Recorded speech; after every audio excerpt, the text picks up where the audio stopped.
Between the dusty pages of an old novel, she found a letter that wasn't meant for her but changed her life forever. Clara wasn't just a librarian. She was a guardian of stories, a curator of forgotten worlds tucked away on shelves. Her life was quiet, ordered, much like the dewy decimal system she knew by heart. Days were a gentle rhythm of stamping books, shushing teenagers, and the soft rustle of turning pages. She liked it that way. Predictability was a comfort, a fortress against the messy, unpredictable world outside the library's heavy oak doors. One rainy Tuesday, while cataloging a new donation of old books, she picked up a worn, leather-bound copy of Wuthering Heights. Its spine was cracked and the pages smelled of vanilla and thyme. As she fanned through it, a folded piece of stationery, yellowed with age, slipped out and fluttered to the floor like a dried leaf. Her first instinct was to tuck it back in, to preserve the book's integrity. But curiosity, a feeling she usually kept neatly shelved, got the better of her. She picked it up. The handwriting was an elegant, looping script, a style from a bygone era. It was addressed simply to my dearest Alara, close enough to her own name that it gave her a little shiver. With a glance around the empty classics section, she carefully unfolded it. The letter began, "If you are reading this, it means I have failed. I have failed to tell you in person the one truth that matters more than any other. I love you."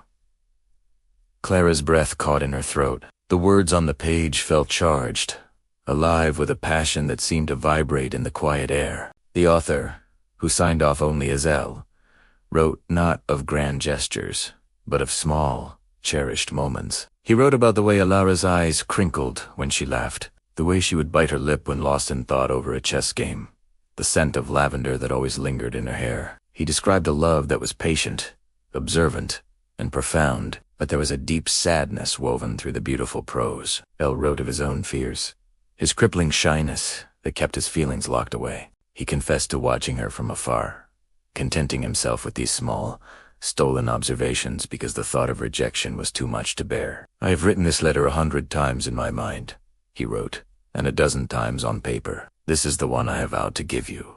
I will place it within your favorite book, Wuthering Heights, and hope that fate and your love for Heathcliff's brooding passion will lead you to it. And when you find it, I will be waiting by the old willow tree in the park, the one where we first spoke of poetry. I will wait until sundown.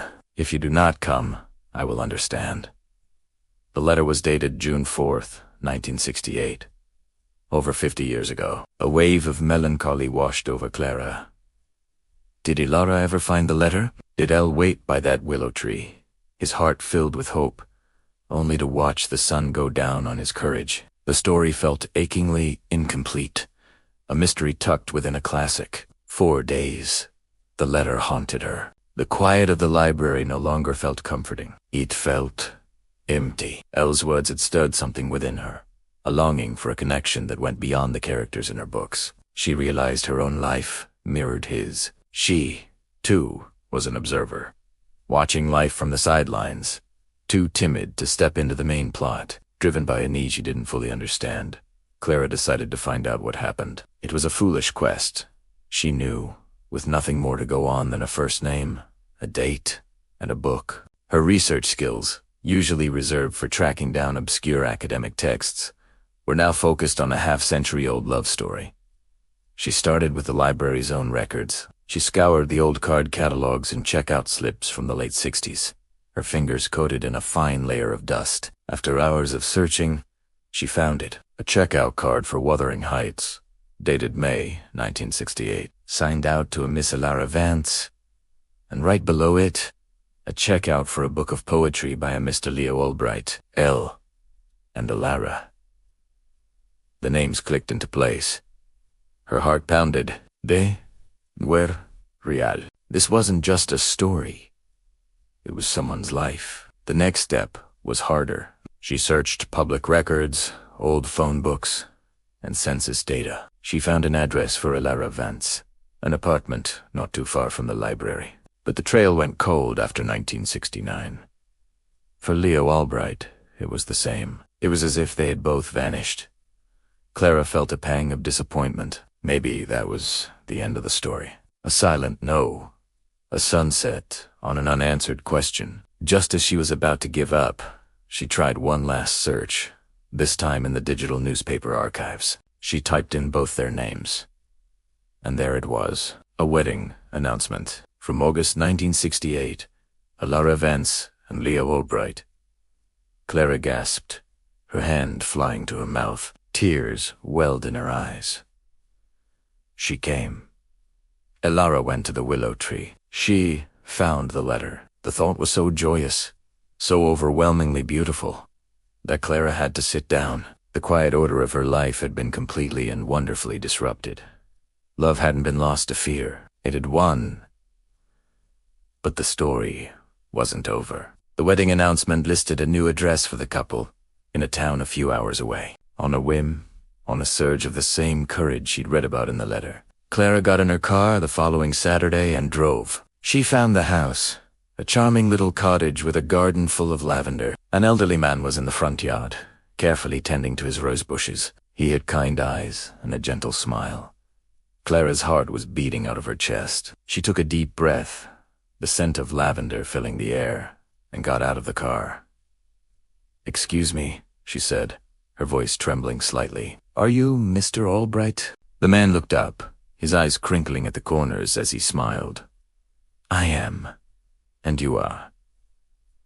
Clara held out the yellowed letter. I think this belongs to you."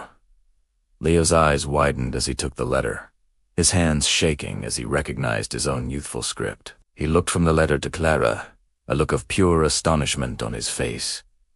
Where did you find this?" A whispered. "In a copy of Wuthering Heights, at the downtown library," Clara replied. A slow, wondrous smile spread across Leo's face. "So she never found it," he said, more to himself than to Clara. He chuckled softly. 50 years, and I always thought this letter was what brought her to me." He then explained. He had been too scared.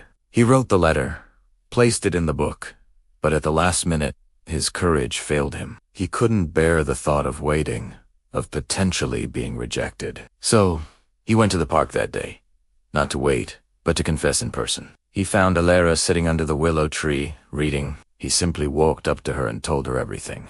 He told her he loved her. He didn't need the letter after all. They were married 2 months later and had shared a wonderful life together. Alara had passed away 2 years ago, but Leo's love for her was as vibrant as the day he finally spoke his heart.